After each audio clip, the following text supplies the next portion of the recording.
ಈ DMK ಕಾರ್ಯಕರ್ತರಿಗೆ ಈಗ ಕಾಂಗ್ರೆಸ್ ಕಾರ್ಯಕರ್ತರನ್ನ ಕಂಡ್ರೆ ಆಗ್ತಾ ಇಲ್ಲ.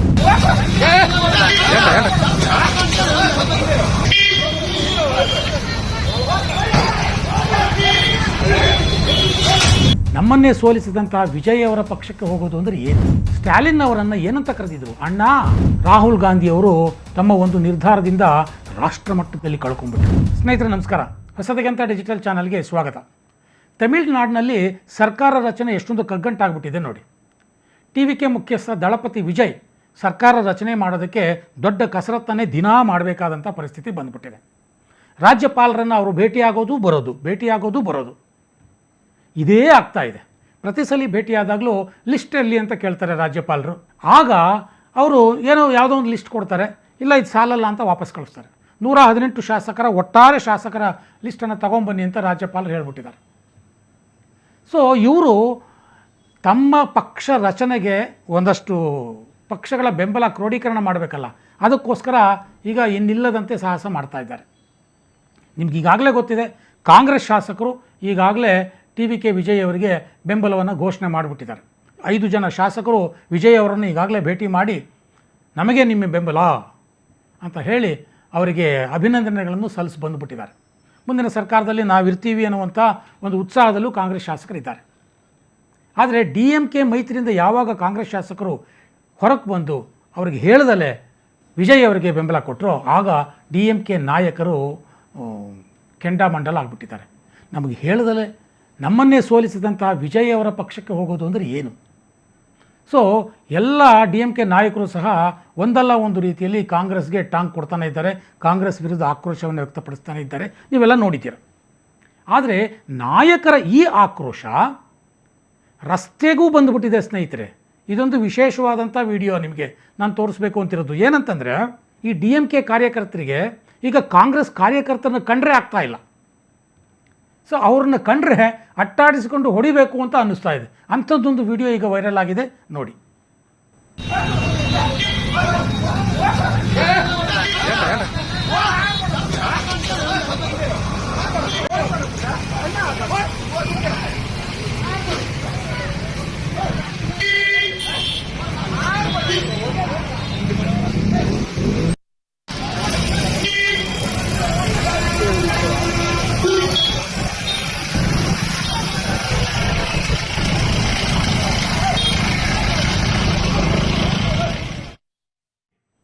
ಸೊ ಪಾಪ ಆ ಕಾಂಗ್ರೆಸ್ ಕಾರ್ಯಕರ್ತರು ನಡ್ಕೊಂಡು ಬರ್ತಾ ಇದ್ದರೆ ಹಿಂದಿನಿಂದ DMK ಕಾರ್ಯಕರ್ತರು ಬಂದು ಅವ್ರ ಮೇಲೆ ಹಲ್ಲೆ ಮಾಡ್ತಾರೆ. ಹಲ್ಲೆ ಮಾಡೋದು ಅಷ್ಟೇ ಅಲ್ಲ, ಅವರನ್ನು ಬಾಯಿಗೆ ಬಂದಾಗ ಬೈತಾರೆ. ಅಷ್ಟಕ್ಕೆ ಸುಮ್ಮನೆ ಆಗಲ್ಲ ಅವರು. ಇನ್ಯಾರು ಕಾಂಗ್ರೆಸ್ ಕಾರ್ಯಕರ್ತರು ಸಿಗ್ತಾರ ಅಂತ ಹುಡುಕಾಡ್ತಾ ಇದ್ದಾರೆ ರಸ್ತೆ ಮೇಲೆಲ್ಲ. ಅಷ್ಟರ ಮಟ್ಟಿಗೆ DMKಯ ಸ್ಥಳೀಯ ಕಾರ್ಯಕರ್ತರುಗಳಿಗೆ ಕಾಂಗ್ರೆಸ್ ಮೇಲೆ ಕೋಪ ಬಂದುಬಿಟ್ಟಿದೆ ಸ್ನೇಹಿತರೆ. ಯಾವ ಕಾರ್ಯಕರ್ತರು ಸಿಗ್ತಾರೆ ಅಂತ ನೋಡುವಂಥ ಪರಿಸ್ಥಿತಿ ತಮಿಳುನಾಡಿನಲ್ಲಿ ಬಂದುಬಿಡ್ತಾ. ಬರೀ ಕಾಂಗ್ರೆಸ್ ಕಾರ್ಯಕರ್ತರೇ ಅಷ್ಟೇ ಅಲ್ಲ, DMK ಕಾರ್ಯಕರ್ತರಿಗೆ ಈಗ ಕಾಂಗ್ರೆಸ್ ಬಾವುಟಗಳನ್ನು ಕಂಡ್ರೆ ಆಗೋದಿಲ್ಲ. 20 ವರ್ಷಗಳ ಸುದೀರ್ಘ ಮೈತ್ರಿ ಯಾವ ಮಟ್ಟಕ್ಕೆ ಬಂತು ನೋಡಿ. ಇನ್ನೊಂದು ವಿಡಿಯೋ ಇದೆ, ಅದೇ ಮುಂದುವರೆದ ಭಾಗ, ಅದನ್ನು ನೋಡಿ.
ಕಾಂಗ್ರೆಸ್ ಮೇಲಿನ ದ್ವೇಷ ಹೇಗೆ ರಸ್ತೆ ಮೇಲೆ ಕಾಣಿಸ್ಕೊಳ್ತಾ ಇದೆ ಅಂತ.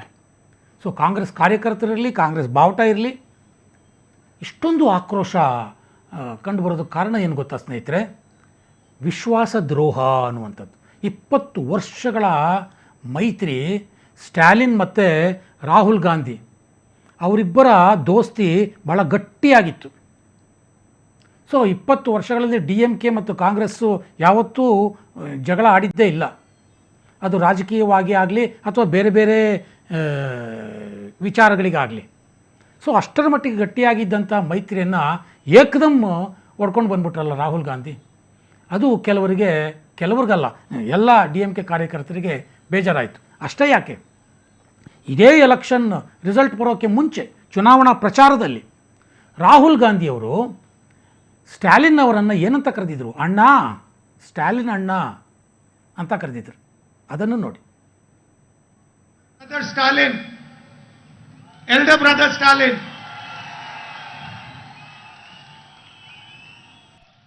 I don't call any other politician brother, huh?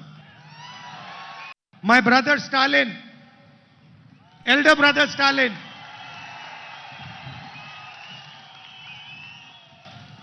I don't call. ನೋಡಿ, ಸೊ ಒಂದು ವಾರದ ಹಿಂದೆ ಬ್ರದರ್ ಸ್ಟ್ಯಾಲಿನ್ ಅಂತ ಕರೆದುಬಿಟ್ಟು ಈಗ ಇನ್ನೊಬ್ಬ ಬ್ರದರ್ ಸಿಕ್ಕದ ಅಂದ್ಬಿಟ್ಟು ಅವರು ಈ ಬ್ರದರ್ಗೆ ಹೇಳ್ದೆ ಕೇಳ್ದಲ್ಲಿ ಹೋಗ್ಬಿಟ್ರೆ ಇದು DMK ಕಾರ್ಯಕರ್ತರಲ್ಲಿ ತಳಮಟ್ಟದಲ್ಲಿ ಆಕ್ರೋಶ ಉಂಟು ಮಾಡುವಂಥದ್ದು. ನಾನು ಆಗಲೇ ಹೇಳಿದಾಗೆ ಮೇಲ್ಮಟ್ಟದಲ್ಲಿ ರಾಜಕೀಯ ನಾಯಕರ ಮಟ್ಟದಲ್ಲಿ ಈಗಾಗಲೇ ಆಕ್ರೋಶ ವ್ಯಕ್ತ ಆಗಿದೆ. ಅದು ದೆಹಲಿಯಲ್ಲೂ ಕೂಡ ಪ್ರತಿಧ್ವನಿಸಿದೆ.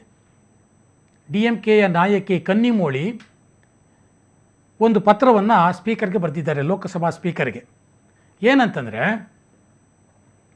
ನಾವು ಇಷ್ಟು ದಿನ ಕಾಂಗ್ರೆಸ್ ಪಕ್ಷದ ಸದಸ್ಯರ ಪಕ್ಕ ಕೂತ್ಕೋತಾ ಇದ್ವಿ, ನಮಗೆ ಅವರ ಸಹವಾಸ ಬೇಡ, ನಮಗೆ ಅವರಿಂದ ದೂರದ ಬೇರೆ ಜಾಗವನ್ನು ನಮಗೆ ಕೊಡಿ, ಸಾಕಾಗೋಗ್ಬಿಟ್ಟಿದೆ ಅನ್ನೋ ರೀತಿಯಲ್ಲಿ ಕನ್ನಿಮೋಳಿ ಸ್ಪೀಕರ್ಗೆ ಪತ್ರ ಬರೆದಿದ್ದಾರೆ.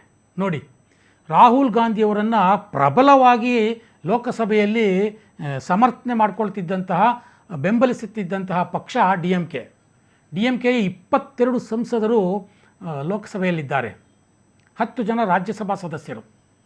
ಸೊ ಇಷ್ಟು ದೊಡ್ಡ ಚಂಕ್ ಆಫ್ MPಸನ್ನು ರಾಹುಲ್ ಗಾಂಧಿಯವರು ತಮ್ಮ ಒಂದು ನಿರ್ಧಾರದಿಂದ ರಾಷ್ಟ್ರಮಟ್ಟದಲ್ಲಿ ಕಳ್ಕೊಂಡ್ಬಿಟ್ರು.